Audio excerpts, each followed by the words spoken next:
Hello everyone and welcome back to my channel on this Friday before Thanksgiving. That's why I'm all dressed up. I gotta look good for the family. The end of the year holiday season is crammed with holiday movies. I dedicated the entire month of October to horror movies for Halloween. And there are too many Christmas movies out there to even begin to count. Oh, Christmas tree, oh, Christmas tree, oh, Christmas tree, oh, Christmas tree. Thanksgiving, though, for some reason is like the bastard stepchild of the holiday season when it comes to movies. There's hardly anything out there. I mean, when Thanksgiving makes it to the search bar for Thanksgiving movies, even Google is scraping the bottom of the barrel. Well, luckily, one such Thanksgiving movie is also one of my favorites. Planes, Trains, and Automobiles came out in 1987. It stars Steve Martin and John Candy. Kevin Bacon also makes a small cameo. So for those of you who like to play 6 Degrees of Kevin Bacon, make sure to add this one to your list.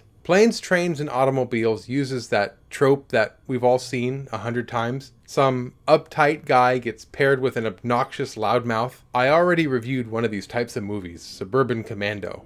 Check it out to see an example of how not to do this type of movie. That is, if you can stomach my cringy video. Go easy on me, it's my 4th review. Better examples of this type of movie would be anything with Chris Farley and David Spade. They pulled off these types of movies great. Black Sheep, Tommy Boy, these are hilarious, and even though they're both the same premise with the same actors, you should check them both out. They're really good. More recently, we've had Due Date, Identity Thief, but nothing compares to Planes, Trains, and Automobiles. Steve Martin plays Neil Page, the uptight business executive who's determined to get home for Thanksgiving, but fate is just determined to keep him from getting home. His flight gets redirected and eventually gets canceled. He hops on a train, but it breaks down. He rents a car that goes missing before he even gets to it. He bums a ride from some redneck who won't let him ride up front. And oh yeah, he had to stay in a cheap motel where he got robbed. So he's got to do all of this with hardly any money. This part of the plot kind of reminds me of Falling Down, that Michael Douglas movie where he spends all day trying to get home, but everything that could go wrong does go wrong. Yes, I'd like a ham and cheese omelet and more wham fries. I'm sorry. We stopped serving breakfast, but we are on the lunch menu now. But instead of going through it alone, he's paired up with the John Candy character, Del Griffith. He's a shower curtain ring salesman who's a real annoying blabbermouth. I sell shower curtain rings. The last thing I want to be remembered as is an annoying blabbermouth. Del Griffith reminds me of Peter Griffin. With names so similar, I can't help but imagine Seth MacFarlane drew some inspiration from this character. You know, nothing grinds my gears worse than some chowderhead who doesn't know when to keep his big trap shut.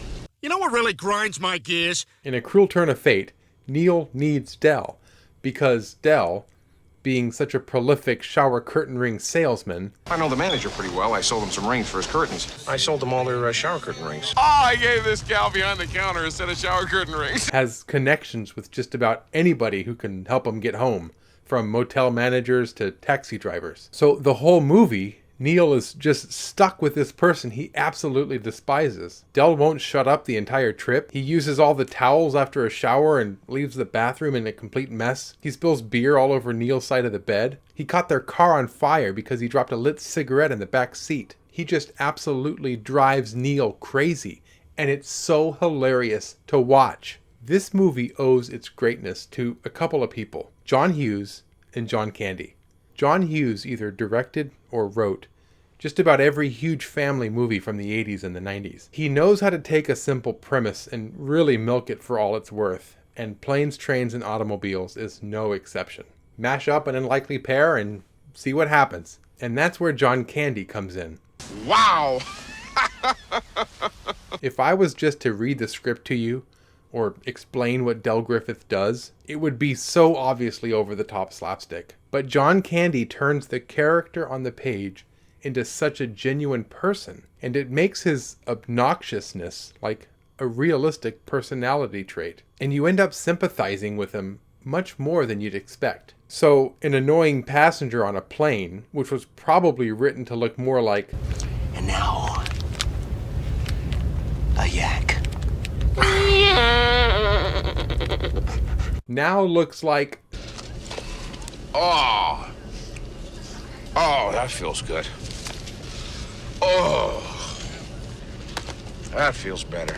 John Candy is one of those rare comedy actors with a genuine heart of gold that shines through his characters. No matter how obnoxious he gets, you can't help but get a sense of the kind of person he is. He just can't help the fact that he's so annoying.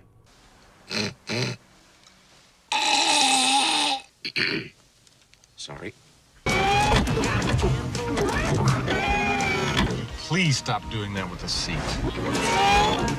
There's a great scene in the hotel room where Neil's finally had enough and just screams at Dell for being so annoying. John Candy's performance here is so powerful. You want to hurt me? Go right ahead if it makes you feel any better. I'm an easy target. Well, you think what you want about me. I'm not changing. I like me. My wife likes me. These types of touching moments are so rare in comedies. I think for a couple of reasons. Most comedy actors probably can't really pull it off, or at least don't want to. Robin Williams comes to mind for someone who can, but most just stick to their funny character. Also, most directors would probably shy away from something this dramatic. They would either water it down or throw in some stupid punchline to end the scene with a laugh.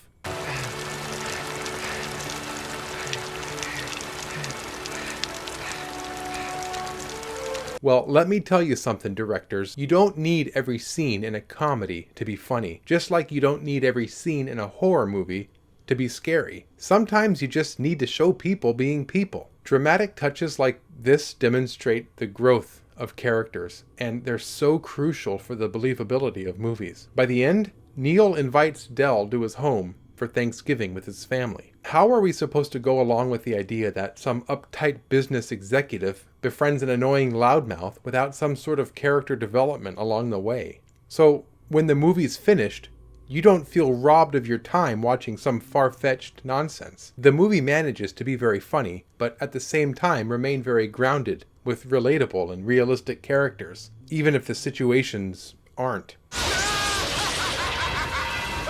For these reasons and many more, Planes, Trains, and Automobiles is my favorite Thanksgiving movie. Happy Thanksgiving, everyone. I hope you enjoy this time with your family and friends. As always, I'm extremely thankful for the views and the subscriptions. I want a car right now. Thanks for watching, and until next time, let's not just watch movies, let's talk about them too.